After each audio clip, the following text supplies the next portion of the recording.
Roberto had a plan. He said, "David, we're gonna explore the jungle north of Mazatlán." And I said, "Hey, maybe we can make a tourist tour out of this." Which should have been my first warning. Now when he said, "explore the jungle," he didn't plan for us to become dehydrated, sunburned, mildly poisoned, and somehow still end up drinking a beer at sunset saying, "That was fantastic."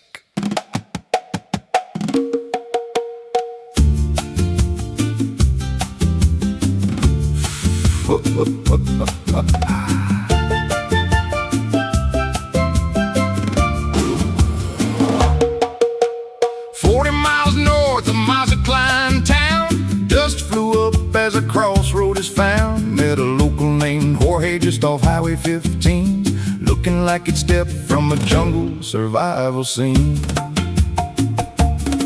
Then Edgar showed up in old worn sandals, organic farmer with machete handles. Said I was born where the old village stood, pointed at cactus and thorn-covered wood. Nothing left but a gavin trees, ghost in the brush with the warm dry breeze. I squinted hard but I couldn't see how a little town had disappeared so completely. We were deep in Jaguar country, 3 machetes and a bad plan too. Snakes in the riverbeds, flies in the air, not enough water for the whole damn crew.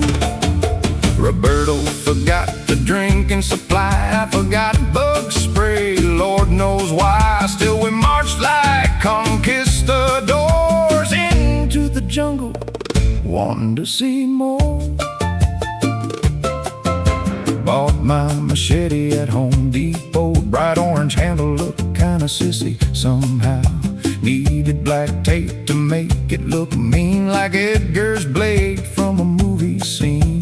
Roberto preferred a giant stick, said for rattlesnakes it was an old-time fix. I asked, "What about jaguars, man?" He shrugged and said, "Run fast if you can." Truck bottom scraped on the rocky trail, sounded like transmission failed. 2 guys riding in the pickup bed, survival thoughts dancing in my head. Branches scratching, thorns grabbing, sweat running down my back, parrots screaming overhead, while my sanity started to crack. We were deep in Jaguar country, on foot now, pushing on through. Rat-sized red ants marching like jungle armies, and every turn looked kinda dangerous too. Butterflies drifted through ancient shade, roots like dragons the giant Fakis made. And somewhere hidden beyond our sight, the jungle breathed in primal light. Then the water started showing through, primeval pools and jungle hues. Bright green ponds like golf course grass, prehistoric shadows as the hours passed. Massive trunks twisted toward the sky, 1,000-year trees standing guard nearby.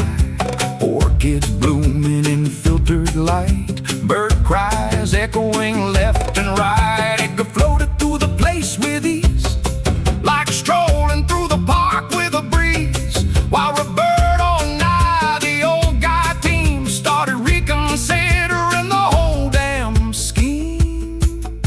The funny thing about wilderness, it don't care who you are, doesn't care if you're tourist rich or limping old guitar bar poor. It humbles everyone equally, traversing writhing jungle floor.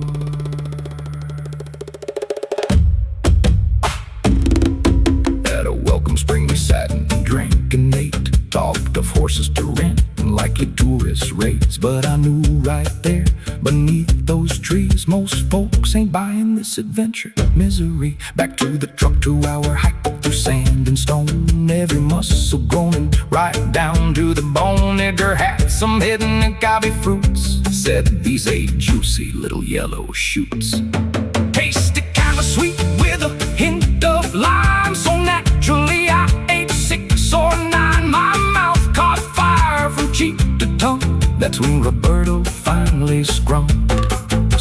amigo.